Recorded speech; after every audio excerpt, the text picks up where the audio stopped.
దేవుని నామానికి స్తోత్రాలు. కూడొచ్చిన మీ అందరికీ మన ప్రభువును రక్షకుడైన యేసుక్రీస్తు వారి పేరట వందనాలు. ఈరోజు ఒక ప్రత్యేకమైన దినం ఏంటంటే ఈరోజు ఆదివారం. దానితో పాటుగా స్నేహితుల దినోత్సవం ఒకటి, అలాగే దానిని ఇంగ్లీష్లో ఫ్రెండ్షిప్ డే అంటారు. ఈ రోజున వారి స్నేహితులు వారు కలిసి ఆ బాల్యకాలపు ఆ జ్ఞాపకాలను జ్ఞాపకం చేసుకుంటూ, స్కూల్ డేస్లు కావచ్చు, కాలేజ్ డేస్లు కావచ్చు, ఎందరికో ఈ ఫ్రెండ్షిప్ డేని ఉద్దేశించి హ్యాపీ ఫ్రెండ్షిప్ డేని విష్ చేసుకుంటూ ఉంటారు. ఒకరికొకరు శుభాకాంక్షలు తెలియజేసుకుంటూ ఉంటారు. అయితే మనిషి సంఘజీవి. మనిషి అనేవాడు ఒంటరిగా ఉండలేడు. అందుకే ఆదిలోనే ఆదాముకి నరుడు ఒంటరిగా ఉండడం మంచిది కాదు, వానికి సాటైన సహకారిని నేను చేయాలి ఇవ్వాలి అనుకొని ప్రభువారు ఆశ కలిగి ఏదెనులో ఒక్కడై ఉన్నటువంటి ఆదామునకు సాటైన సహకారిని తన ఎముకలో నుంచి ఒక ఎముక మాంసం తీసివేసి అవగా నిర్మించాడు. అది వివాహానికి సాదృశ్యం, ఒక జంట. అది ఇది దేవుని చిత్తమై ఉండాలి. పెద్దలు ఇరు వర్గాల వారు అనుమతించి లేకపోతే ఒప్పుకొని ఉండాలి. ఇది దాంపత్య జీవితానికి, వివాహ రెండు కుటుంబాల కలయికి సంబంధించింది. కానీ ఇదొక విధానం అయితే, ఇంకొకటి మనిషి సంఘజీవి కనుక మనిషికి ఒక సహకారి ఉండాలి.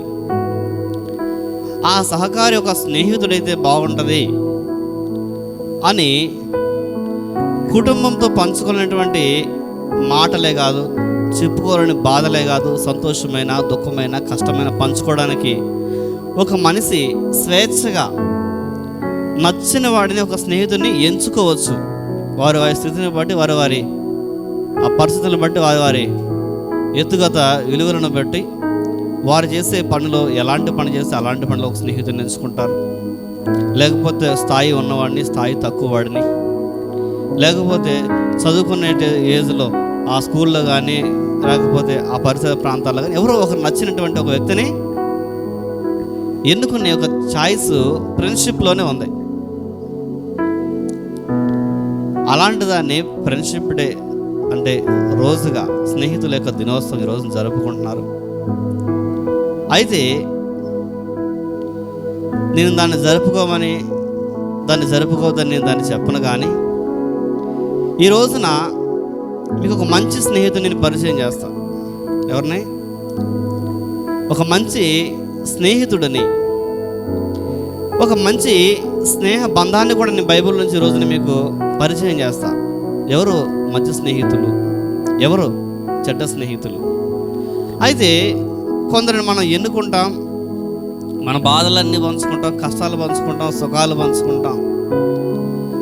కానీ ఆ స్నేహితుడు వాడితో మనం మంచిగా ఉన్నంత వరకు వాడు ప్రేమిస్తాడు, మంచిగానే ఉంటాడు.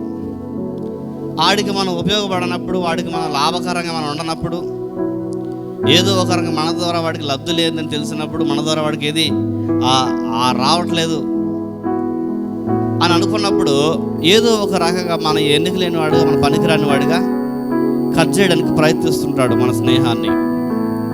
ఇది లోకంలో కొందరు స్నేహితులు చేసేటువంటి పని. అడిగినప్పుడు డబ్బులు ఇవ్వట్లేదనో, లేకపోతే చేసినప్పుడు ఫోన్ ఎత్తట్లేదనో, పిలిచినప్పుడు రావట్లేదు, రకరకాల కారణాల వల్ల కొందరు స్నేహితులు వారి స్నేహాన్ని కట్ చేసుకుంటారు, ఉపయోగం లేదని. అలాగే ఇంకొందరు మన బలమేదో బలహీనత ఏదో మొత్తం తెలుసుకొని వాడు ఒక మంచి సమయం కొరకు వేచి చూసి ఆ సమయాన్ని ప్రదర్శించి ఉన్నటువంటి లోపాలని వాడు గత జీవితంలో లేకపోతే ఫ్రెండ్ అని నమ్మి చెప్పినటువంటి విధానాన్ని వాడికి అనుకూలమైన సమయం వచ్చినప్పుడు దాన్ని ప్రదర్శించి బ్లాక్మెయిల్ చేసి కొందరిని ఇబ్బంది పెట్టి, కొందరిని కన్నీరు కార్పించి, దుఃఖపరిచి, కాస్తో కోస్తో ధనాన్ని ఆశించి బ్లాక్మెయిల్ చేసి, ఇలా కూడా కొందరు స్నేహితులు మనకి ఎదురవుతూ ఉంటారు. ఇంకొంచెం ముందుకెళ్తే స్నేహితులని నమ్మించి ఒక పార్టీ అనో బర్త్డే అనో పిలిచి ఒంటరివాడిని చేసి కొట్టి చంపినటువంటి తరుణాలు కూడా ఎన్నో కనపడుతున్నాయి. ఫుల్గా మందు పోయించి నీళ్ళలో ముంచి చంపినోడు కొంతమంది కనిపిస్తారు. ఆ తాగినటువంటి మద్యపాన బీరు బాటలు పొడి చంపినోడు కొంతమంది కనపడతారు.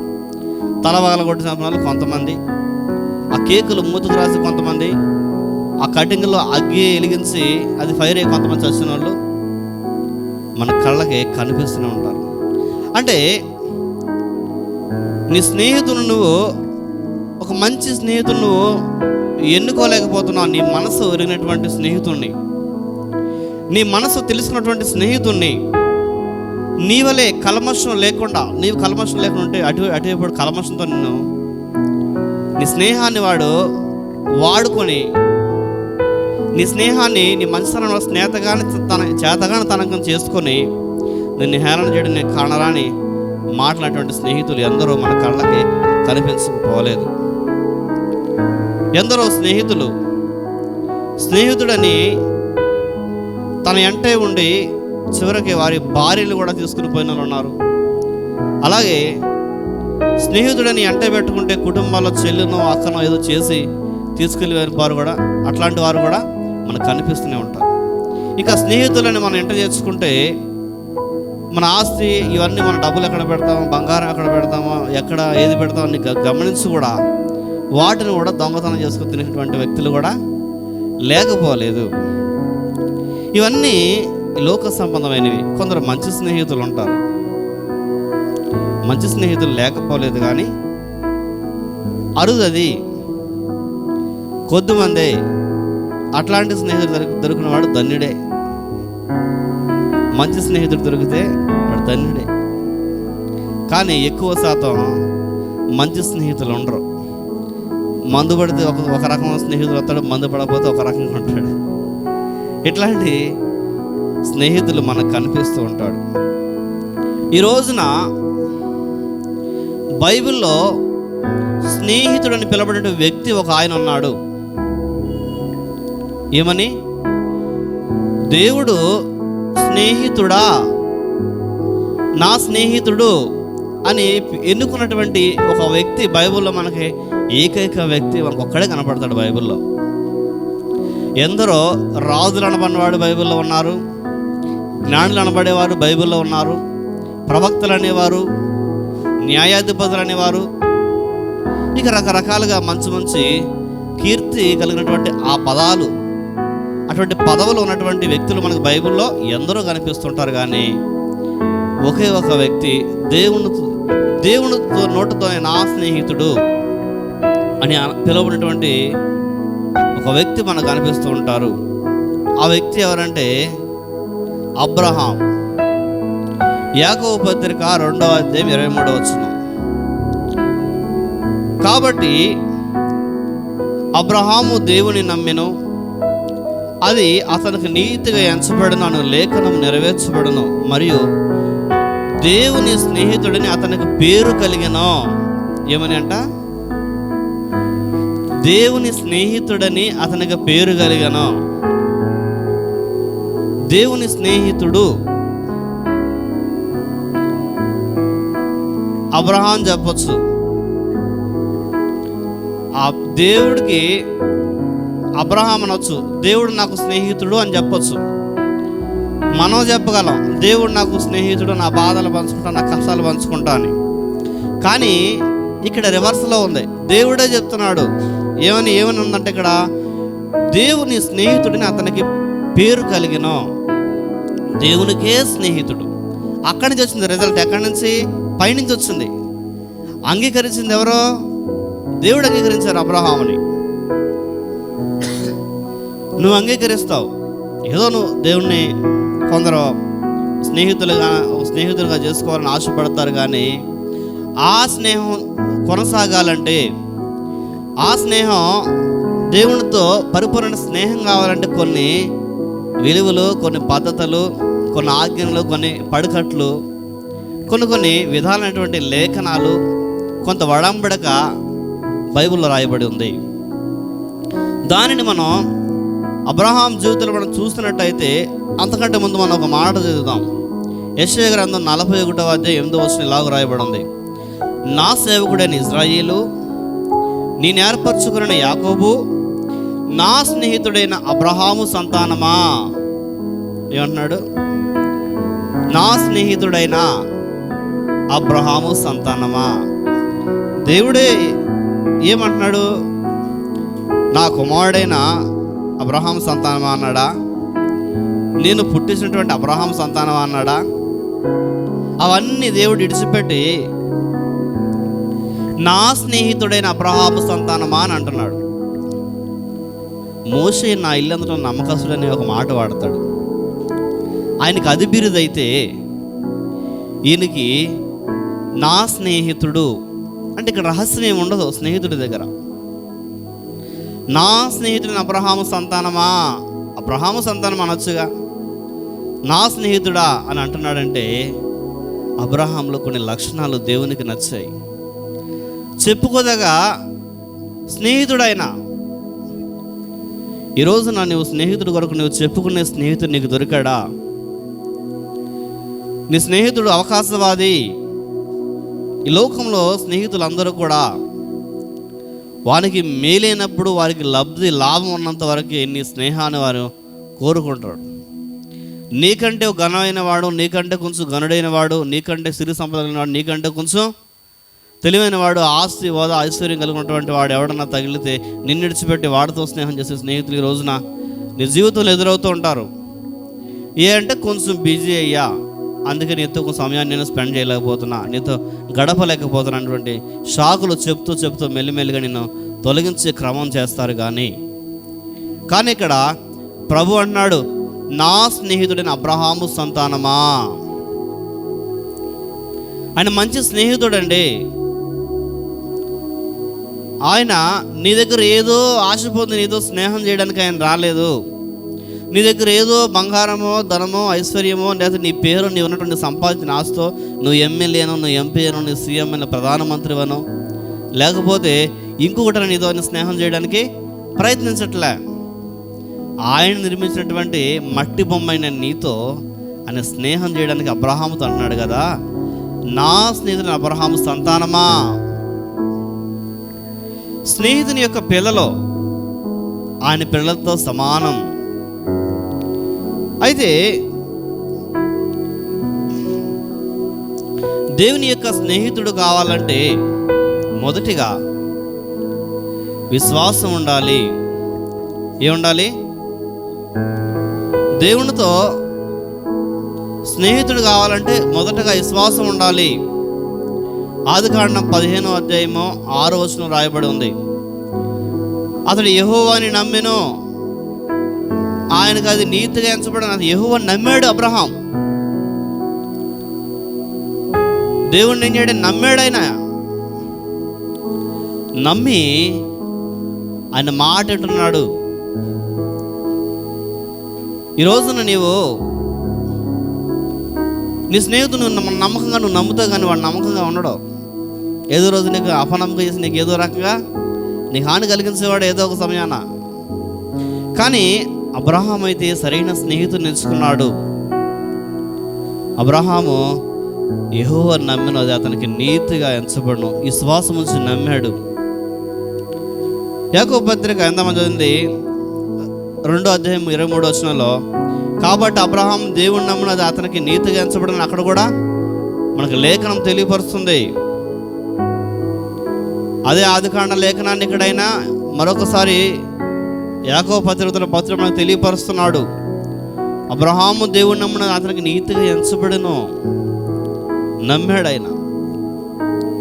అని వ్యర్థమైన వారిని నమ్మలే, వ్యర్థమైన వాటిని నమ్మలే, వ్యర్థమైన వాటితో ఆయన స్నేహం చేయలే, అర్థమైన వాటితో విశ్వాసం పెంచుకోలే, దేవుని పట్ల విశ్వాసం పెంచుకునైనా దేవుడు నమ్మాడు, అది అతను నీతిగా ఎంచబడింది. విశ్వాసం లేకుండా మనం దేవునితో స్నేహం చేయడం సాధ్యం కాదు. దేవుణ్ణి పరిపూర్ణంగా నమ్మాలి. అబ్రహాం పరిపూర్ణంగా ప్రభువుని నమ్మాడు. అందుకని నా స్నేహితుని అబ్రహాము సంతానమా, దేవుని స్నేహితుని అతనికి పేరు కలిగినో అని భక్తులైన వారు పలకడం జరిగింది. దేవుడే స్వయంగా నా స్నేహితుని అబ్రహాము సంతానమా అని కల్మషమైనటువంటి చక్కటి మాటని ప్రేమపూర్వకంగా అబ్రహాము గురించి, అబ్రహాము మరణించి కొన్ని సంవత్సరాలు గడిచినప్పటికీ ఎవరితో పలుకుతున్నాడు ఆ మాట? అబ్రహాము యొక్క సంతానంతో. నా స్నేహితుడైన అబ్రహాము సంతానం. మీరు దూరస్తులు కాదు, మీరు నాకు కానివారు కాదు, మీరు ఎవరు అనుకుంటున్నారు? నా స్నేహితుని యొక్క సంతానం మీరు అని ఆయన చెప్పగలుగుతున్నాడు. ఆదికాండం 12వ అధ్యాయం 1 నుంచి 4 వచనాలు చూద్దాం. ఎందుకు ఎలాగ నమ్మాడు అబ్రహాం దేవుడిని? యెహోవా మొదటి వచనం 12 మొదట యెహోవా ఇలా పలుకుతున్నాడు, ఏమని అంటే, నీవు లేచి నీ దేశము నుండి, నీ బంధువుల యొద్ద నుండి, నీ తండ్రి ఇంట నుండి బయలుదేరి నేను నీకు చూపించు దేశమునకు వెళ్ళుము. నిన్ను గొప్ప జనముగా చేసి నిన్ను ఆశీర్వదించి నీ నామమును గొప్ప చేయుదును. నీవు ఆశీర్వాదముగా నుందువు. నిన్ను ఆశీర్వదించు వారిని ఆశీర్వదించు, నిన్ను దూషించు వారిని శపించుదును. భూమి యొక్క సమస్త వంశములు నీ యందు ఆశీర్వదించబడనని అబ్రహాముతో అనగా, యెహోవా అతనితో చెప్పిన ప్రకారం అబ్రహాము ఏళ్ళెను. ఏంటంట? అబ్రహాము దేవుడు ఏమైతే చెప్పాడో ఆ చెప్పిన మాట పట్టుకుని ఆయన బయలుదేరిపోయాడు. ఇంకేమి ప్రశ్నించలే, అపనమ్మిక లేదు ఆయనలో. స్నేహితుడానికి మొదటి మెట్టేశాడు అబ్రహాం. ప్రశ్నించలే, ఎక్కడికి వెళ్ళమంటావు? నా బంధువులను విడిచిపెట్టినా, నా ఆస్తి విడిచిపెట్టినా, నా ఊరిని విడిచిపెట్టాలా? నేను ఎక్కడికి వెళ్ళాలి? ఎందుకు వెళ్ళాలి? ఇక్కడ నాకు తినడానికి, కట్టుకోవడానికి, చక్కగా ఉండడానికి అన్నీ ఉన్నాయి కదా, నేనెందుకు వెళ్ళాలి? నువ్వెవరో? నీ పేరేం లేదు, నీ రూపు నేను చూడలేదు, నీ మాట అయినా, నీ స్వరం నేను వెళ్ళిపోవాలా అని ఆయన అడగలే, అక్కడ సందేహపడలా, ప్రశ్నించలే. ఆయన విశ్వసించాడు, ఆయన నమ్మాడు. మొదటి మెట్టు ఇక్కడ ఆయన అలాగే చేస్తాడు అబ్రహాం. ఈరోజు దేవుడు ఏదైనా నిన్ను నమ్మి ఒక పని చేయమంటే దేవుడు నిన్ను దాన్ని సక్రమంగా నువ్వు చేయగలుగుతున్నావా? దేవుడు ఏదైనా నీకు లేకుంటే కనబడి, నా కుమారుడా నువ్వు దేశం విడిచి వెళ్ళిపో అని అనవసరంలా అండ ఆయన నేను, లేకపోతే నువ్వు తిండిమాని అని చెప్తులా. నా కుమారుడా, ఈ రోజు నుంచి నీవు చెడు స్నేహాలను మానుకో. ఈ రోజు నుంచి నువ్వు దుష్ట సాంగత్యాలను వీడు. ఈ రోజు నుంచి నీవు మద్యాన్ని మాను. ఈ రోజు నుంచి నువ్వు అల్లరి చిల్లర ఆటపాటలను కట్టు. నువ్వు ఆగు నా స్నేహితుడు, నీవు నాశనానికి నువ్వు పరిగెట్టుకో. నువ్వు మంచిగా నడుచుకొని దేవుడు నీకు చెప్తే నువ్వు వింటున్నావా? అరే కేవలం నీ ఇంటే ఉండి, నీ బంధువుల దగ్గర ఉండి, నీ తల్లిదండ్రుల దగ్గర ఉండి, నువ్వు పుట్టిన గ్రామంలో ఉండి నువ్వు పలానా చిన్న పని నువ్వు చేయొద్దని దేవుడు నీకు చెప్పినప్పుడు నువ్వు చేయగలుగుతున్నావా? నువ్వు చేయలేకపోతున్నావు. అబ్రహాం అయితే అన్నీ విడిచిపెట్టి, తన తండ్రిని, తన బంధువుల్ని, తన కలిగిన ఆస్తిని విడిచిపెట్టి దేవుడు చెప్పిన రీతిగా అలాగే బయలుదేరాడు. మరి నీవు అబ్రహాం స్నేహితుడిగా ఒక మెట్టు వేసుకున్నాడు, మొదటి ఒక స్థానం, ఒక స్టెప్ ఎక్కాడు. నీవు కూడా దేవునికి హేయమైన వాటిని విడిచిపెట్టి నువ్వు కూడా దేవుడు చెప్పే మాట నువ్వు ఆలకించి ఒక మెట్టు ఎక్కగలుగుతున్నావా? నువ్వు గమనించాలి. యోహాను సువార్త 15వ అధ్యాయం 14వ వచనంలో ఎలాగూ రాయబడి ఉంది, నేను మీకు ఆజ్ఞాపించిన వాటిని చేసిన ఎడలా మీరు నా స్నేహితులై ఉందురు. ఏమంటున్నాడు? ప్రభువైన యేసుక్రీస్తు వారు యోహాను సువార్తలో ఏమని పలుకున్నాడంటే ఆయన 15:14లో, నేను మీకు ఆజ్ఞాపించు వాటన్నిటిని చేసిన ఎడలా మీరు నా స్నేహితులై ఉందురు. దేవుని యొక్క స్నేహితులైతే దేవుని యొక్క మాట వింటారు.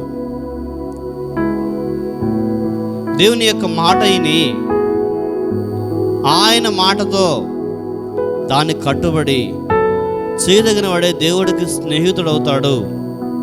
అబ్రహాం ఆ మాట కట్టుబడి ఆ మాటను తీసుకుని, ప్రభువా అలాగే నీవు చెప్పినదైతే నా మంచి కోరే కాబట్టి నేను నా కొరకు కాకపోయినా నీ కొరకు నేను నీ మాట కొరకు నేను వెళ్తాను, నాకు తోడుగా నడిపించని అనుకుని అతడు దేవుడు చెప్పిన ప్రకారం ఆయన చేశాడు. ఇక్కడ యెహోషాపాతు ప్రభు అంటున్నాడు కదా, నేను మీకు ఆజ్ఞాపించే వాటన్నిటి చేసిన ఎడలా మీరు నా స్నేహితులై ఉందురు. మీరు నాకు స్నేహితులై ఉందరు, నేను మీకు స్నేహితుని అవుందున్నాను అంటలా. మీరే నాకు స్నేహితులు అవుతారు. నా మాట అంటే మీరు భక్తులు కాదు, విశ్వాసులు కాదు, సేవకులు కాదు, సేవకురాలు కాదు, మీరు నాకు స్నేహితులై ఉంటారు. నా మాట అంటే, నా ఆజ్ఞలను గైకొనితే, నా మనసుని మీరు అర్థం చేసుకుంటే,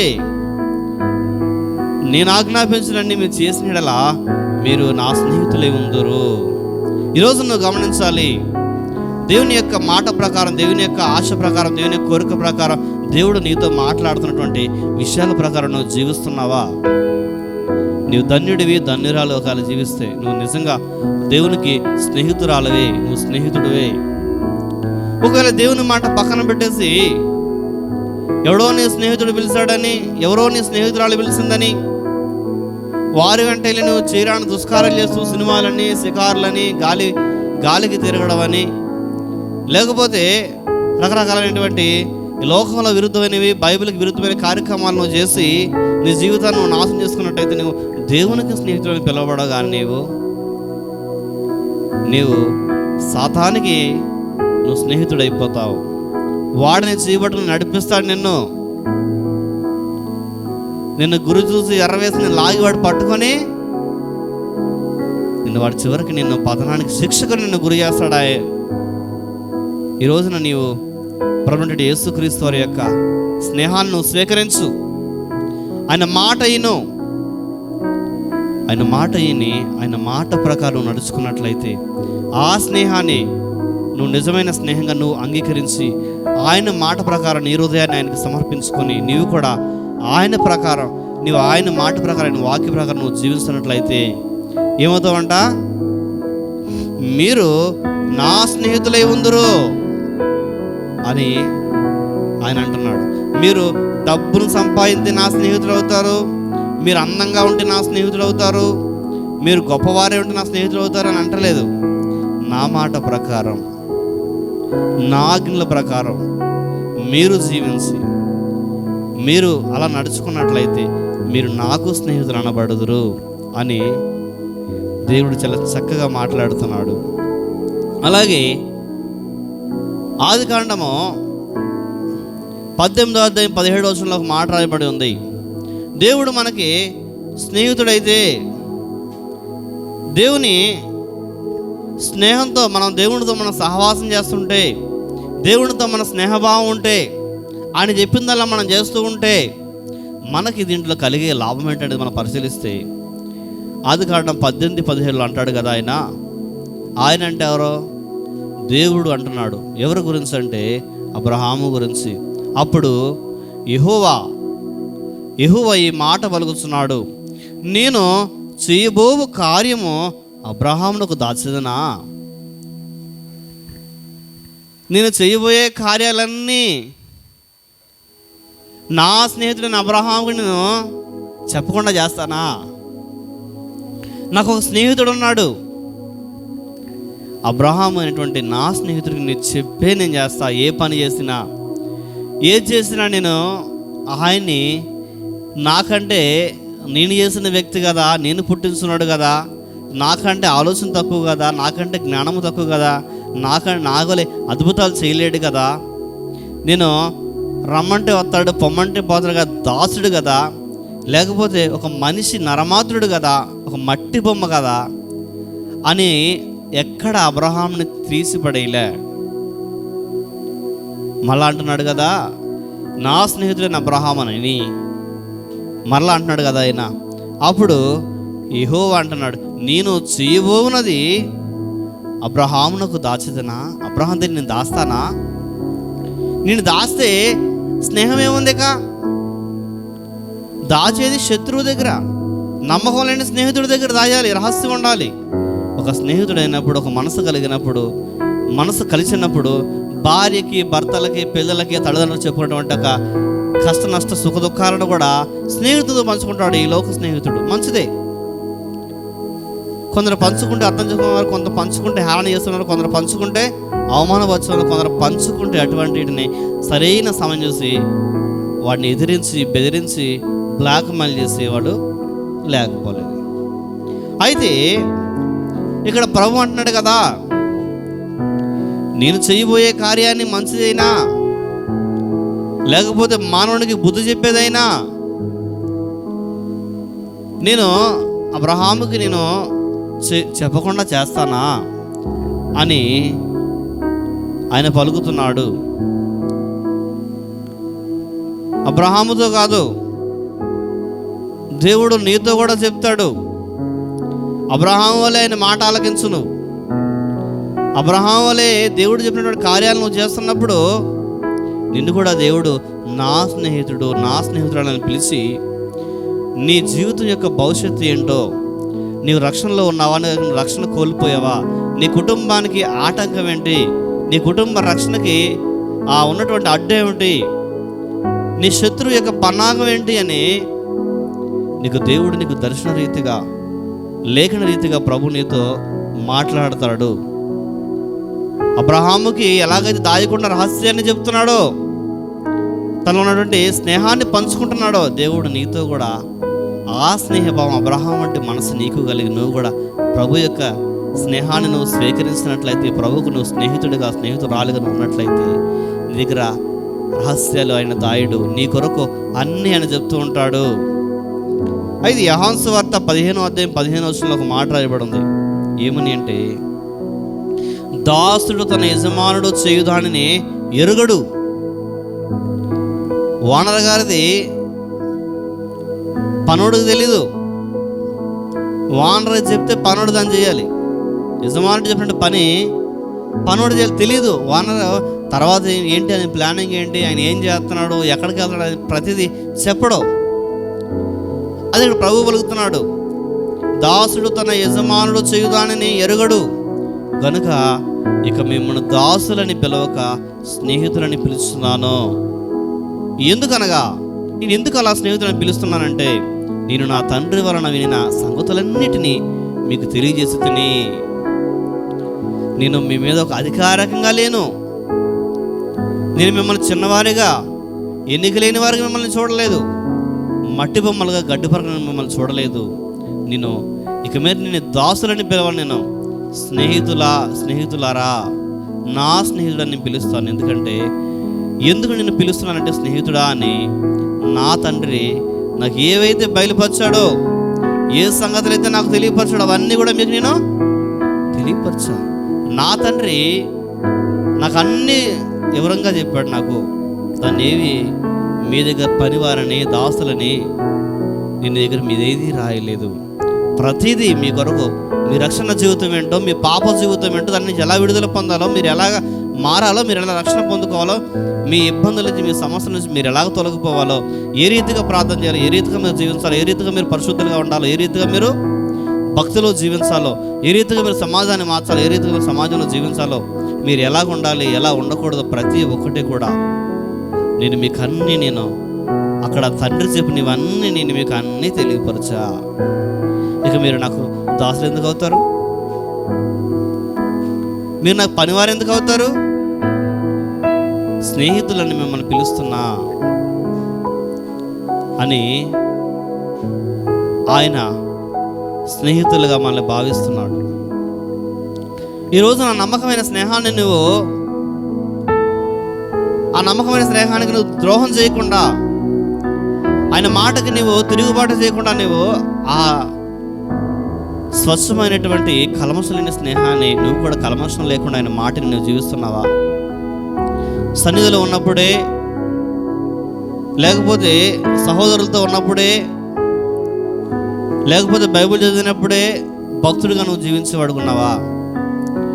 బయటికి వెళ్ళాక, లేకపోతే ఎవరు లేనప్పుడు, ఒంటరిగా ఉన్నప్పుడు, అన్నిటితో కలిసినప్పుడు నువ్వు వాళ్ళతో కలిసిపోయి నీ స్నేహితుడికి నీవు మర్చిపోయేవాడుగా ఉన్నావు. నీ స్నేహితుడిని నీవు ఈరోజు నువ్వు గమనించాలి. ఈరోజు నీకు మంచి స్నేహితుడు నేను పిలుస్తున్నాడు పేరు పెట్టి, నా కుమారుడా, నా కుమార్తె, నేను మిమ్మల్ని దాసులని పిలవను. నేను అబ్రహామును ఎలాగైతే నేను నా స్నేహితుడైన అబ్రహాము సంతానమని, అసలు అబ్రహాము నా స్నేహితుడిని నేను ఎంచుకున్నాను, అలాగే నా మనసు తిరిగి నా మాట ప్రకారం మీరు జీవిస్తే మిమ్మల్ని కూడా నేను స్నేహితులని పిలుస్తా అని అంటున్నాడు ఆయన. అయితే ఆ సంగతులన్నీ మనకు తెలియపరిచినందుకు నేను ఇక మిమ్మల్ని దాసులు ఎందుకని అంటానని ఆయన చెప్తున్నాడు. మన ఇక దాసులుగా ఉంటామో లేకపోతే స్నేహితులుగా ఉంటామో అది మన ఇష్టం. దాసులుగా ఉందాం అనుకుంటే ఆయనకి వ్యతిరేకంగా జీవించడానికి మాట విని మనం వినట్టుగా ఉండడమే. స్నేహితులుగా ఉందాం అనుకుంటే ఆయన మాటని మనం చేయాలి. మనకు కొంచెం భారమైనా, కొంచెం ఇబ్బంది అయినా ప్రభు మాట కనుక, ప్రభు యొక్క మనసు దేవునికి ఇష్టం కనుక మనం చేస్తాం. ఈరోజున కొందరు స్నేహితుల కొరకు, కొందరు ప్రియుల కొరకు, కొన్ని ప్రేయస్తుల కొరకు వారికి ఇష్టం లేకపోయినా, వారికి కష్టమైన కానీ అప్పులు చేసి బహుమానాలు ఇచ్చేవారు ఉంటారు. ఇష్టం లేని ఫుడ్ తినేవాళ్ళు కనబడతారు. ఇష్టం లేకపోయినా కొన్ని ప్రదేశాలకు వెళ్ళి వారితో పాటు కొన్ని ప్రదేశాలు తిరుగుతూ ఉంటారు. ఎందుకని అంటే వారి మనసు బాధ పెట్టకూడదు అనేటువంటి స్నేహానికి ఇలివిచ్చి తిరుగుతారు. లోకంలో వచ్చేటువంటి స్నేహితులకు ఇలువనే నువ్వు కూడా దేవునికి ఇచ్చి నీకు ఇష్టము, నీ మనసుకు నీకు అది అంతుచకపోయినా, నీ మనసుకు వచ్చేది కొంత కష్టతరమైనా కానీ దేవుని యొక్క మాట ప్రకారం నీ ఇష్టాన్ని కాస్త పక్కన పెట్టి ఆయన ఇష్ట ప్రకారం నువ్వు జీవించినట్లయితే మరలా ఆయన నీ ఇష్టాన్ని కూడా నెరవేర్చేవాడు అవుతాడు. ఎందుకంటే ఆయన నీ స్నేహితుడు కనుక. అయితే దేవుని యొక్క స్నేహితుడు ఇతరుల కొరకు ప్రార్థిస్తాడు. ఏం చేస్తాడు? దేవుని యొక్క స్నేహితుడైతే దేవుడు సమస్త మానవాళి యొక్క క్షేమాన్ని కోరుకున్నాడు, సమస్త మానవాళి యొక్క రక్షణను కోరుకున్నాడు, సమస్త మానవాళి యొక్క పాప బంధకాల నుంచి విడుదల కోరుకున్నాడు. వారి కొరకు ప్రార్థించాడు ఆయన. ఆయన స్నేహితుడైన నువ్వు ఆయన కొరకు, అంటే ఆయన యొక్క పిల్లల కొరకు, ఇతరుల కొరకు నువ్వు ప్రార్థించి పడుకుంటే ఆయన స్నేహితుడు అవుతావు నువ్వు. అబ్రహాము ఆ విషయాన్ని చేశాడు, ఆ ప్రార్థన చేశాడు. ఎక్కడ అంటే అదే ఆదికాండం 18వ అధ్యాయము 23 నుంచి 32 దాకా ఆయన మనకు అనిపిస్తుంది.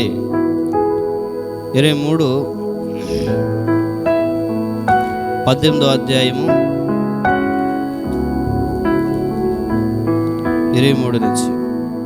అప్పుడు అబ్రహాము సమీపించి ఇట్లనెను, దుష్టులతో కూడా నీతిమంతులను నాశనం చేయదువా?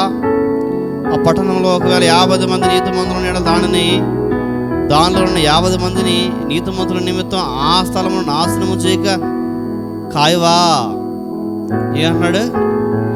సొదొమ గొమొర్రా పట్టణాలు పాపంతో నిండిపోయినప్పుడు దేవుని యొక్క ఉగ్రత, దేవుని యొక్క మహా ఉగ్రత దేవుడు ఎన్నో మార్లు ప్రత్యక్షంగా చెప్పినప్పుడు, వారు ఇంకా మారినప్పటికీ, దేవుని యొక్క దూతలతో వారు పాపం చేయాలని ఆశపడినప్పుడు, వారి కళ్ళకి కన్ను మిన్ను కానరానప్పుడు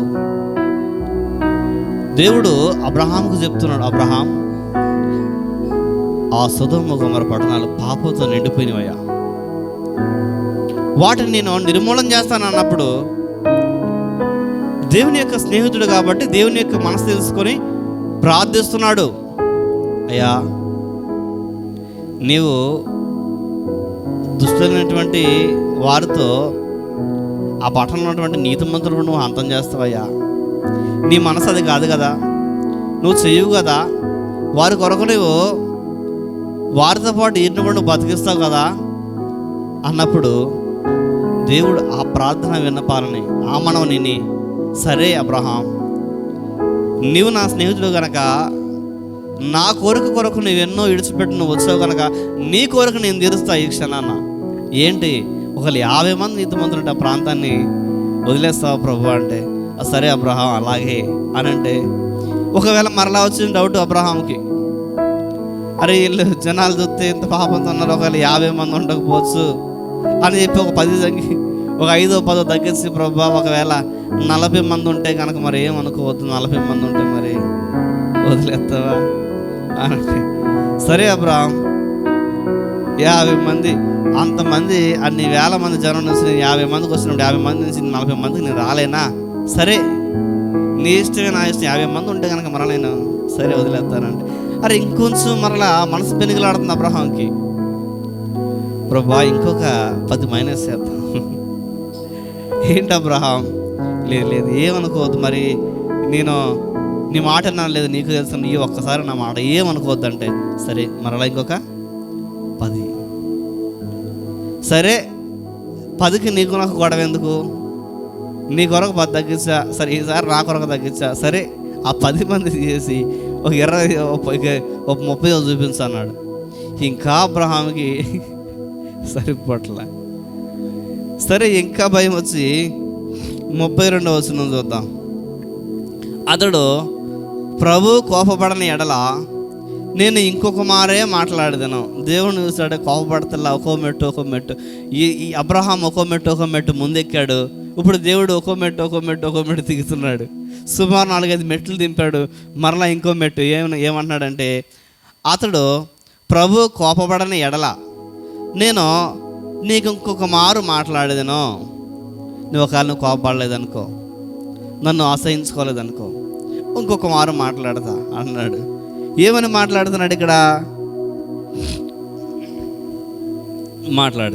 ఒకవేళ అక్కడ 10 మంది కనబడుదురేమో అన్నప్పుడు ఆయన ఆ 10 మందిని బట్టి నాశనము చేయకుందును. యెహోవా అబ్రహాముతో మాట్లాడి చాలించి వెళ్ళిపోయాను. అబ్రహాము తన ఇంటికి తిరిగి వెళ్ళాను. 50 మంది నుంచి అబ్రహాం నోటే అన్నాడు 50 మందిని. ప్రభు ఒకవేళ 50 మంది ఉంటే, ఈ 50 మందితో ఒకవేళ 1000 మంది ఉన్నారేమో పాపం చేసేవాళ్ళు, హింసకులు, దోషకులు, నరహంతకులు, కామక్రోధ, మదమత్సరంగా 50 మంది ఉన్నారు, 1000 మంది ఉన్నారేమో. అయితే ఆ 1000 మందితో ఈ 50 మందిని చేయడం నీకు న్యాయమేనా? అసలు నీకు మంచి అనిపిస్తుందని ప్రశ్నించి అన్నప్పుడు ఆ 50 మంది చూపించని దేవుడు అక్కడ పంతానికి పోయి ఒక మానవుడిలాగా లేకపోతే ఒక భక్తుడిలాగా బిహేవ్ చేయలా, స్నేహితుడిలాగే. సరే అబ్రహాం 50 నుంచి 40, 30, 20, 10కి వచ్చాడు. ఏమన్నాడు? ఇంకొక మారు నువ్వు కోపపడకపోతే. దేనికి నాకు కోపం అబ్రహాం? నేను దేనికి కోపడతా? నీవు నా మాటని నువ్వు అన్నీ వదులుకుని నా కొరకు నువ్వు జీవిస్తున్నావు. నా మాట కాదా, నువ్వేది చేయట్లేదు. అరే ఈ రోజున నీ అవసరం నువ్వేదో ప్రాధాన్యపడుతున్నావు, అదేం నీ కోసమా? కాదు కదా, ప్రజల కోసమే కదా. నా వంటి మనసు నీది కదా, నువ్వు నా స్నేహితుడు కనుక నా మనసు అర్థం చేసుకుని నీ మనసుని అర్థం చేసుకోవాలని అబ్రహాం అని చెప్పి, అదే సరే ఆ 10 మంది చూపించు. ఏమన్నాడు? ఆ 10 మందే ఒకవేళ ఉన్నట్టయితే నేను వాటిని నాశనం చేయను అన్నాడు. అబ్రహాం ఎంతో ప్రాధేయపడి దేవుని యొక్క స్నేహితుడు కనుక ఇతరుల కొరకు అతను ఎంతో ప్రాధేయపడి ప్రార్థించాడు దేవుని దగ్గర. ఈ రోజున దేవుని యొక్క స్నేహితుడైన నీవు, దేవుని యొక్క కుమారుడు అనబడిన నీవు, కుమార్తె అనబడిన నీవు అబ్రహాము ప్రాధేయపడినట్టుగా నీవు కూడా నీ బంధువుల కొరకు, నీ స్నేహితుల కొరకు, నీ మిత్రుల కొరకు, వారి రక్షణా జీవితం కొరకు నువ్వు ప్రార్థించి అట్లాంటి జీవితం ఏమైనా ఉందా? అది ఉండదు. కానీ దేవుడు మాకు దేవుడని, మాకు తండ్రి అని, ఆయనే మాకు స్నేహితుడని చెప్పుకొని మనం తిరుగుతుంటాం. మనం ప్రేమిస్తున్నాడని, ఆయన నన్ను కుమారుడుగా స్వీకరించాడు, కుమార్తెగా స్వీకరించాడు చెప్పుకుంటాం. కానీ మరి ఆయనకి స్నేహితుడు అవ్వాలంటే అబ్రహాము కలిగి ఉన్న మనసు నీకు కూడా కలిగి ఉండాలి. కలిగి ఉండాలంటే మొదట మనం ఆయన మాట వినాలి, తర్వాత ఆయన ఆజ్ఞ ప్రకారం జీవించాలి, తర్వాత ఆయన కొరకు, ఆయన పిల్లలైనటువంటి ఈ ప్రపంచంలో ఉన్నటువంటి సమస్త మానవాళి కొరకు మనం కూడా ప్రార్థించే వారికి ఉండాలి. అబ్రహాం వలె ఎందుకు నశించుకోవడం, ఆయన ఒక అవకాశం ఇస్తే బాగుంటుందని చెప్పేసి అబ్రహాము ఆయన మనసును గ్రహించి ఈయన కూడా ప్రాధేయపడి 10 మందికి వచ్చినప్పటికీ ఆ కోరిక శ్రేష్టమైనది కనుక దేవుడు అబ్రహాముకి ఆ కోరిక, సరే అబ్రహాం అలాగే అని అబ్రహాము ఎంతమందిని అంటే అంతమందికి దేవుడు అక్కడికి వచ్చి ఫుల్ స్టాప్ పెట్టాడు. అప్పుడు అబ్రహాం వెళ్ళిపోయాడు ఇంటికి. దేవుడు వెళ్ళిన తర్వాత ఇట్లాగా నీవు కోరే కోరిక దేవుడు నీకు స్నేహితుడిగా ఉంటే గనక నువ్వు అడిగినప్పుడు మంచి చక్కగా ఒక స్నేహితులాగా నీకు ప్రతి పని, ప్రతి అవసరాన్ని అనేది తీర్చిపెడుతూ ఉంటాడు. క్రీస్తు యేసులో ప్రతి అవసరం కూడా తీరుస్తాడు ఆయన. ఎప్పుడు నీవు ఆయనకి స్నేహితుడు అయినప్పుడు, నువ్వు అతనికి స్నేహితురాలైనప్పుడు. అబ్రహాం అలాగ అయ్యాడు. ఆయన కోరికను తీర్చుకుంటూ, అసలు అది సామాన్యమైన కోరిక కాదు, దేవుని యొక్క చిత్తాన్నే మార్చుకున్నాడు అక్కడ అబ్రహాం కొరకు. నేను నాశనం చేస్తాను అన్నప్పుడు,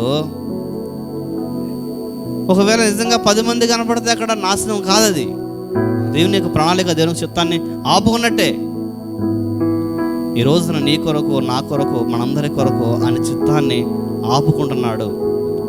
నీ ప్రార్థనని, నీ కన్నీరు చూసి, నీ కుటుంబంలో జరగబోయే అనార్థాలను, నీ కుటుంబం జరగబోయే నష్టాలను, ఆయన చిత్తాన్ని కూడా, ఆయన రాసినటువంటి ఆ ఆజ్ఞల యొక్క ఆ శాసనాన్ని కూడా ప్రభు నీ కొరకు ఆపుతున్నాడు.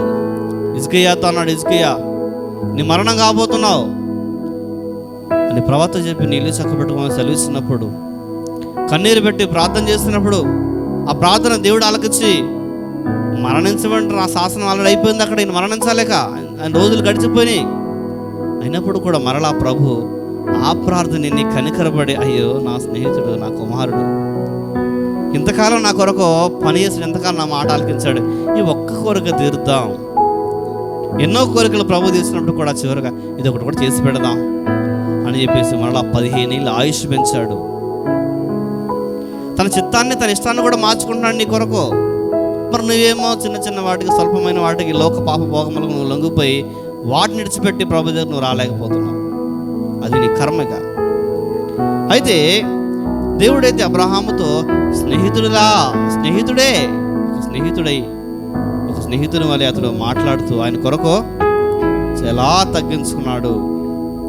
అయితే ఆదికాండం 22వ అధ్యాయం 1 నుంచి 18 వచనాలు మనం చూసినట్టయితే,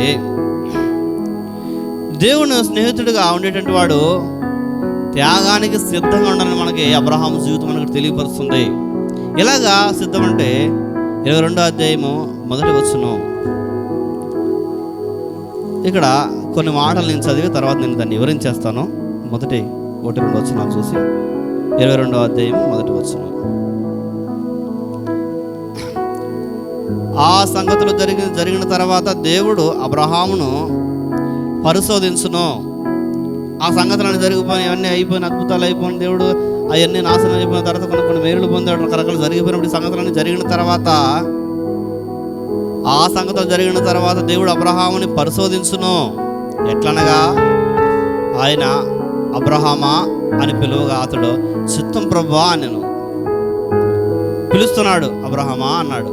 చిత్తం ప్రభువా అంటే సెలవు ఏంటి అడిగినప్పుడు అప్పుడు ఆయన ఎలా పలుకుతున్నాడు, దేవుడు నీకు ఒక్కడై ఉన్న నీ కుమారుని అనగా నీవు ప్రేమించి ఇస్సాకును తీసుకుని మోరియా దేశమునకు వెళ్ళి అక్కడ నేను నీతో చెప్పబో పర్వతంలో ఒక దాని మీద దహన బలిగా అతను అర్పించమని చెప్పాను. దహన బలి కాదు, మన దహన బలిగా అర్పించు. దహన బలి అంటే శిరస్సును మొండెని వేరు చేయాలి, నిప్పు పెట్టాలి. దహన బలి ఎలాగ చేయి అన్నాడు. ఎక్కడికి వెళ్ళి? మోరియా దేశమునికి వెళ్ళి అక్కడ ఆ కొండ మీదకి వెళ్ళి నువ్వు చెయ్యి అని అన్నప్పుడు అబ్రహాముకి మొత్తానికి ఆయన మనసు పరిపూర్ణంగా స్నేహితుడు కనుక మొత్తం తెలిసింది. దీనికి ఆ చిత్తం అంతా గ్రహించాడు. గమనించి, నీవు అడుగుతున్నావు కదా, నా కొరకు నువ్వు కొన్ని కార్యాలు చేసావు, నా కొరకు ఎలా చేసావు, నీ కొరకు నేను తీరుస్తాను ప్రభు అని చెప్పేసి ఈయన ఒక త్యాగానికి సిద్ధమైపోయాడు. ఏంటి ఆ త్యాగం అంటే? తన కుమారుని ప్రభుకి బలిగా అర్పించడానికి సిద్ధమైపోయాడు. మరలా ప్రయాణం 3 దినాలు ప్రయాణం. ఎన్ని దినాలు? 3 దినాలు. అబ్రహాము ఉన్న కాడి నుంచి మోరియా పర్వతానికి 3 దినాల ప్రయాణం. ఎందుకు 3 దినాల ప్రయాణం అంటే ఈ 3 రోజుల్లో ఏదో ఒక చోట అల్ప విశ్వాసం కలిగి అబ్రహాం మొత్తానికి పిల్లలను చూసి మాటలు చూసి పరిగెట్టుకుని వెనక్కి వచ్చేస్తాడు.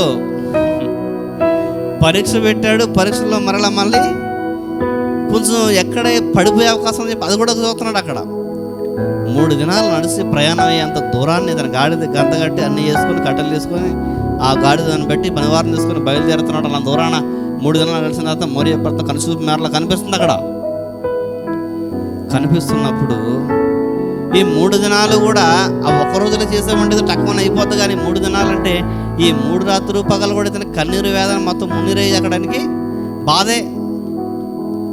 దారిలో ఎన్నో మాటలు మాట్లాడుతుండొచ్చు కుమారుడు. చూద్దాం అబ్రహాము ఎంత మాత్రం నేను ప్రేమించిన రీతిగా నా కొరకు తన కుమారుణ్ణి బలిగా అర్పించగలడా?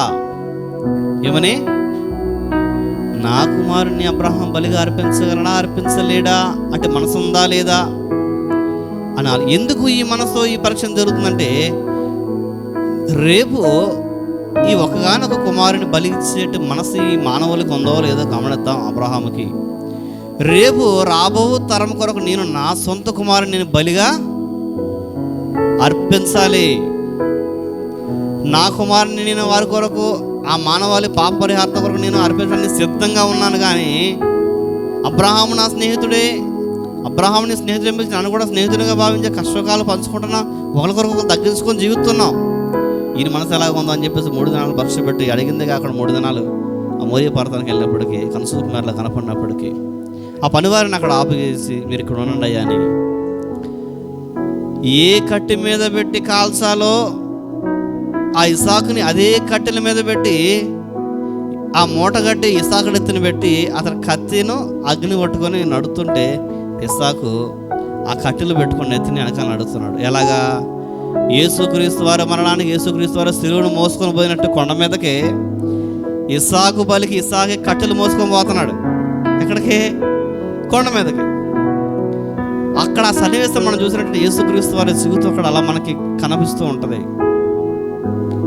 ఆయన శిలువ మరణానికి ఎలాగైతే ఆయన కట్టెలు తీసుకుని ఆయనే ముందుకు వెళ్తున్నాడో అలాగే ఆ కొయ్యి ఎలాగైతే సిలువకొని మోసుకెళ్ళాడు ఇసాకు కూడా ఆయన కాల్చబడేటటువంటి అక్కడ తన శిరస్సును ఖండించి దహించి అగ్నికి ఆహుతి అగ్నికి ఎలాగ దహించగలుగుతున్నాడో కొద్ది క్షణాల్లో కాబోతున్నాడో అలాగే ఈయనే మోసుకొని పోతున్నాడు.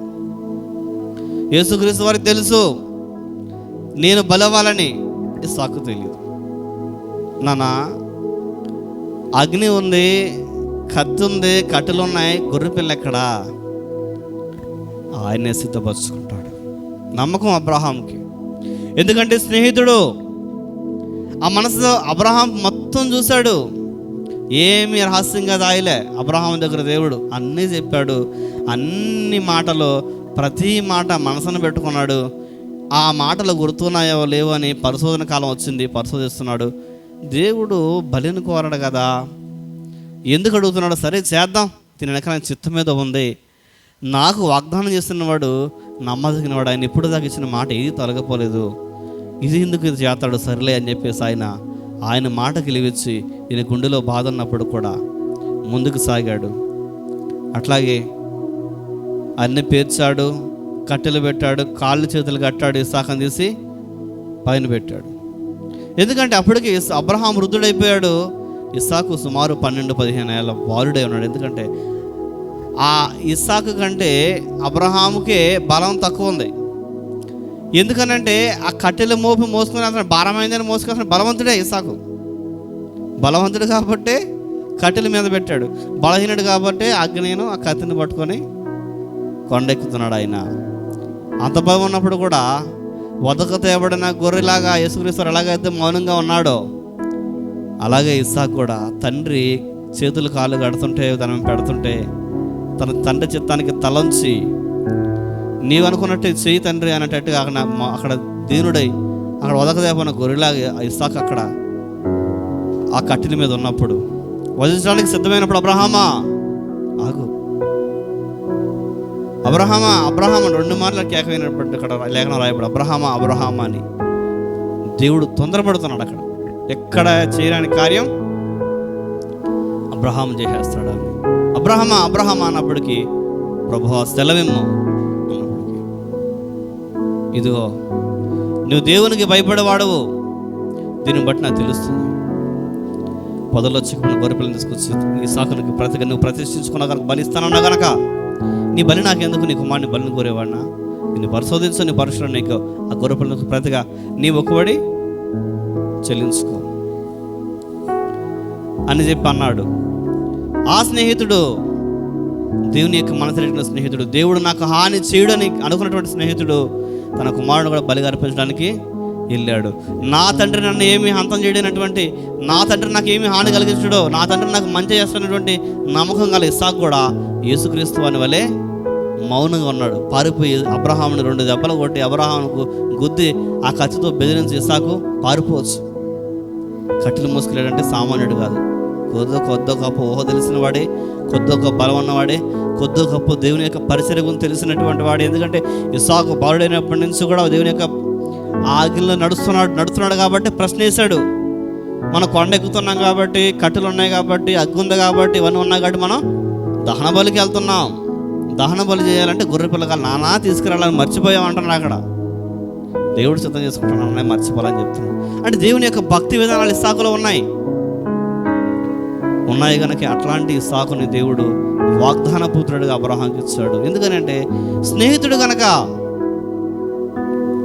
అట్లాంటి స్నేహితుడు నీ కుటుంబంలో ఆయన హాని చేయడు, నీ కుటుంబంలో నేను ఇబ్బంది పెట్టడో, నిన్ను ఒక పరీక్ష పెట్టిన ఆ పరీక్షను నువ్వు కనుక ఓపికతో నువ్వు కనిపెట్టుకున్నట్టయితే, అబ్రహాంలాగా 3 దినాలు నువ్వు ప్రయాణం చేసినట్టయితే, అబ్రహాం 3 దినాలు ఎడిదిరిగి చూడకుండా 3 దినాలు ఆ పశుబాలుడు ఎన్నో మాటలు మాట్లాడుంటాడు. అక్కడ ఏ మాట కూడా నిలబడకుండా దేవుని చిత్త ప్రకారం ముందుకు వెళ్ళాడు. అతను త్యాగానికి సిద్ధమయ్యాడు కనుక ఈరోజు దేవుని కొరకు నువ్వు త్యాగం చేయగలుగుతున్నావా? అబ్రహాం తన కుమారుని వదులుకోవడానికి కుమారుని దహన బలిగా కూడా సిద్ధమయ్యాడే. ఈ రోజున నీ జీవితంలో కొన్ని కోరికలను చంపుకోగలుగుతున్నావా? నీ నేత్రాశను తీసివేయగలుగుతున్నావా? నీకున్న అక్రమ సంబంధం నువ్వు దేవుని కొరకు వదులుకోగలుగుతున్నావా? నీకున్న ధనాపేక్షను దేవుని కొరకు వదులుకోగలుగుతున్నావా? నీకు శత్రుత్వాన్ని దేవుని కొరకు వదులుకోగలుగుతున్నావా? దేన్ని నువ్వు వదులుకుంటున్నావు దేవుని కొరకు? అంటే సొంత కుమారుని, ఏకైక కుమారు, వృద్ధాప్యంలో ఉన్నటువంటి కుమారుని అబ్రహాము బలిగడ సిద్ధపడుతుంటే, దేవుడు నీకు అన్నం ఇచ్చాడు, వస్త్రాలు ఇచ్చాడు, ఉండడానికి అద్దెల్లో సొంతం లేదు ఇచ్చాడు, బ్రతుకుతున్నావు, ఆరోగ్యం ఇచ్చాడు. ఎన్ని ఇచ్చినటువంటి దేవుడు నీకున్నటువంటి చెడు వ్యసనాలను విడిచిపెట్టి నీతిగా నువ్వు నా కొరకు జీవిస్తున్నావా? స్నేహితుడా, నా కుమారుడా, నా కుమార్తె చెప్తుంటే నువ్వు జీవించగలుగుతున్నావా? నీ శరీరాన్ని దేవునికి బలియాగంగా నువ్వు అప్పగించగలుగుతున్నావా? అప్పగించు. ఈరోజున కొందరు పాస్టర్లు కూడా అలాగే ఉన్నారు. కయ్యానికి కాళ్ళు దేవాలు చాలా మంది కనిపిస్తున్నారు. ఈరోజు దైవజనులు ఉన్నారు, అలాగే విశ్వాసులు ఉన్నారు. దేవుని పేరు పెట్టి దేవుని యొక్క పేరు పెట్టుకుంటుంటే దేవుని పిల్లలే. ఇలాంటి వారు దేవునికి అవమానకరం. ఏమన్నా ఒకటైనా వదులుకోగలుగుతున్నావా దేవుని కొరకు? నీ పగని, నీ ప్రతీకారాన్ని, నీ క్రోధాన్ని, నీ కోపాన్ని చంపుకోగలుగుతున్నావా? అబ్రహాం అయితే కుమారుని బలి ఇవ్వడానికి వెళ్ళాడు కనుక ఆశీర్వదించబడ్డాడు, స్నేహితునిగా పేరు పొందాడు. బైబిల్లో గొప్ప విశ్వాసులకు తండ్రిగా అయిన పేరును మనం చెప్పగలుగుతున్నాం. చిన్న కార్యం నువ్వు చెయ్యు, ప్రతి దాంట్లో నీకు లాభమే. పరిచయం చేసిన, సేవ చేసిన లాభమే కావాలి, వ్యాపారం చేసిన లాభమే, ఎక్కడికి వెళ్ళిన లాభమే. ఈ ధనాపేక్ష ఆ దెయ్యం నుంచి ఎప్పుడైతే బయటకు వస్తావో అప్పుడు నేను దేవుడు నిజమైన స్నేహితుడిగా స్వీకరిస్తాడు. ప్రతిదానికి నీకు లాభమే కావాలంటే దేవుని కొరకు నువ్వు ఎప్పుడు పనిచేస్తావు? క్రీస్తు ప్రేమను ఎప్పుడు నువ్వు ప్రచురం చేస్తావు? క్రీస్తు ఒక స్వరూపు నువ్వు ఎప్పుడు వెళ్తావు? అబ్రహాము ఏమన్నా లోతు నీ కుటుంబాన్ని రక్షిస్తానయ్యా, మీ ఊరు అంతా నేను కాపాడాను, మీ ఊరు నాకు ఎంత ఇచ్చివ్వండి అన్నాడా? నేను ఎంత ప్రాధాన్యపడ్డా నాకు ఎంత ఇవ్వండి అని చెప్పి అన్నాడా?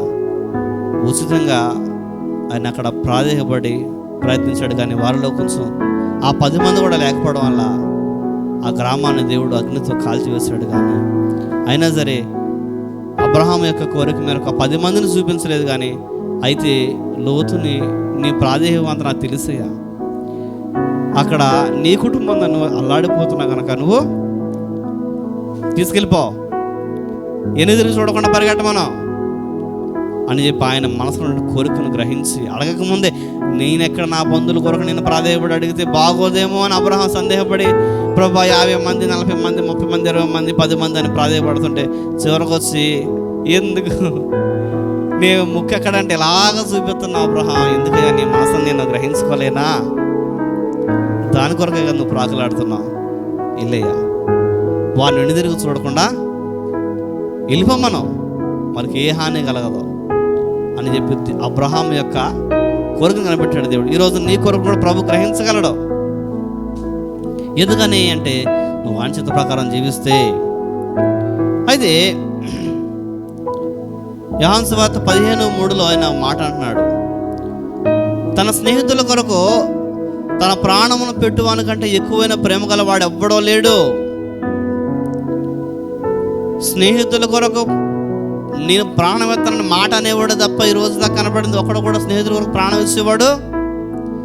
అనుకోకుండా చచ్చినోడు కనపడతాడు, కానీ ప్రాణం అక్కడికి వెళ్తే వాడు ప్రాణం పోదు నా ప్రాణం పోతానని తెలిసిన కూడా ఎవడక్కడ పోయినోడు కనపడలేదు.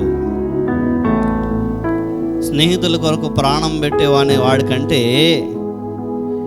ఎక్కువైన ప్రేమ గలవాడు లేడు. తన స్నేహితులకు తన ప్రాణం పెట్టేవానికంటే ఎక్కువైన ప్రేమ గలవాడు ఎవ్వడో లేడు. ఆ ప్రాణం పెట్టినటువంటి వాడే ప్రభువైన యేసుక్రీస్తు వారు.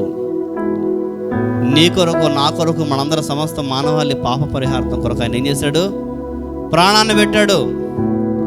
ఆ బరువైన సిలువకును అతను భుజాల మీద వేసుకొని కొరడాలతో శరీరాన్ని దేహాన్ని చీల్చుకొని కానురాని మాటలు అంటూ మోమ మీద ఉమ్మేసుకొని వాళ్ళందరూ ఉమ్ము వస్తుంటే దాన్ని ఉమ్మునైనా తుడుచుకొని ఆ కొరడాలతో కొడుతూ గేలి చేస్తూ హేళన చేస్తుంటే భారమైన సిలువను మోస్తూ ఆయన మోయలేక శరీరధారి ఉన్నాడు కనుక ఆయనకి ఓపిక నశించినా కానీ కొరడాలతో కొట్టి గొడ్డుని కొట్టినట్టుగా కొట్టి ఆయన వారిని ఆయన్ని హింసిస్తూ చింతిస్తూ హేళన చేస్తూ నీ కొరకు నా కొరకు మనందరి కొరకు మన స్నేహితులు మన యొక్క క్షేమం కొరకు నేను ఇక్కడ నలిగినా పర్వాలేదు, నేను ఇక్కడ విరిగినా పర్వాలేదు, నా ప్రాణం పోయినా పర్వాలేదు, కానీ నా స్నేహితులందరికీ పాపం నుంచి విడుదల కలగాలి.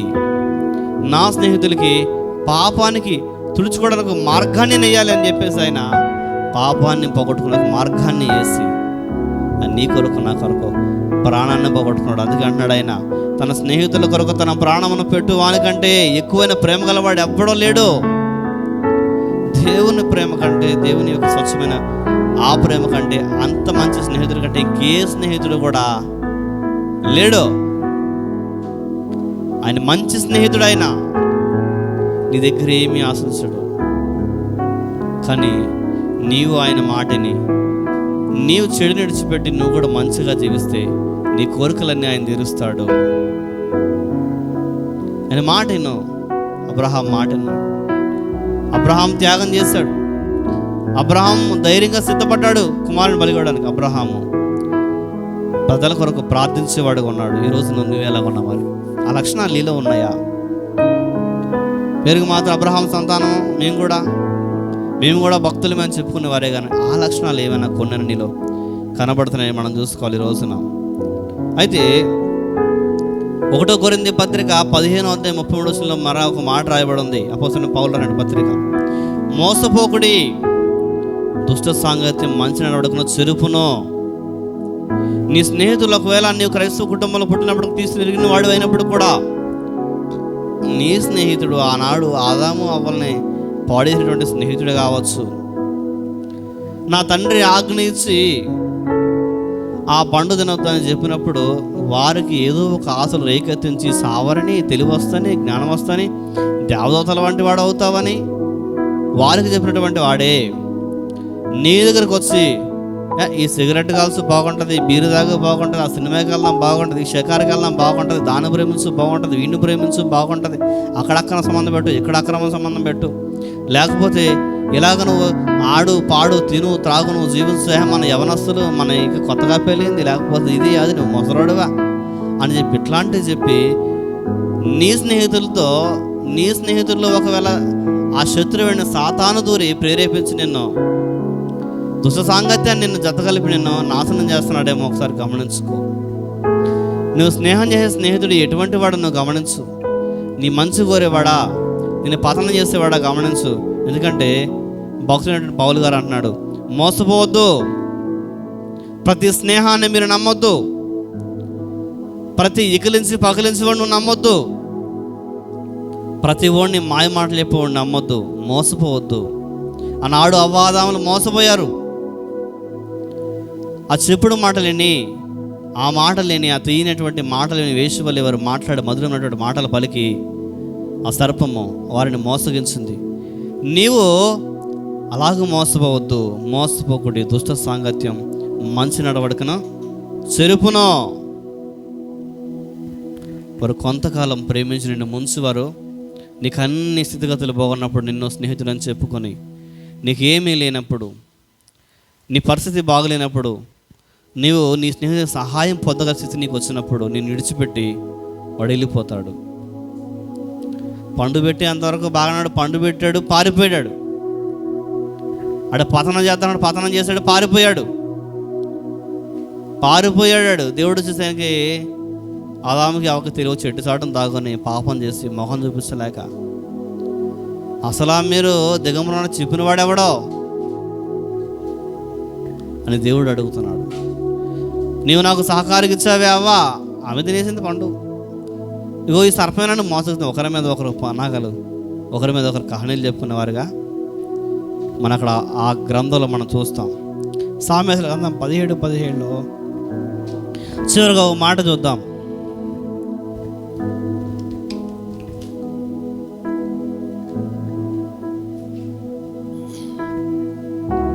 నిజమైన స్నేహితుడు విడువక ప్రేమించున్నావు, దుర్దర్శిలో అటు వాడు సహోదరుడుగా నుండున్నావు. నిజమైన స్నేహితుడు ఏం చేస్తాడు? దుర్దశలో నిన్ను విడువక ప్రేమించును. నిజమైన నిన్ను నిడవడు. నువ్వు తప్పు చేసినా ప్రేమిస్తాడు. నువ్వు తప్పుడు మార్గం నిన్ను ప్రేమించి వాడిని నిన్ను అక్కడి నుంచి విడిపించిన ప్రయత్నిస్తాడు.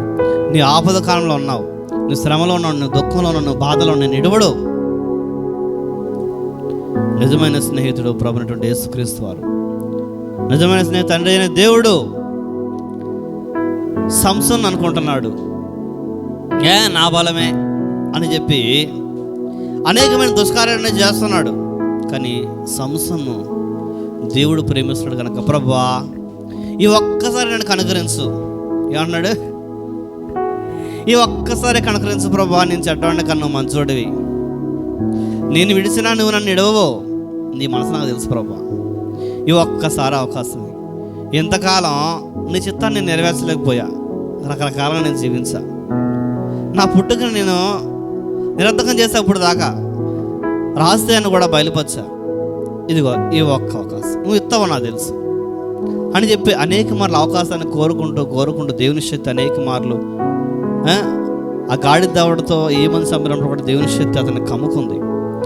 ఆయన ప్రార్థించిన ప్రతిసారి కూడా దేవుని శక్తి ఆయనకు వచ్చి పడుతున్నప్పుడు చివరిగా కూడా ప్రభువా ఒక మారు ఎన్ని మార్లు అయిపోయినాయి, ఒక మారు ప్రభువా అన్నప్పటికీ నిజమైన స్నేహితుడు కనుక దేవుడు నా స్నేహితుడు ఆపదలో ఉన్నాడని చెప్పేసి ఆ శక్తిని ఇచ్చినప్పుడు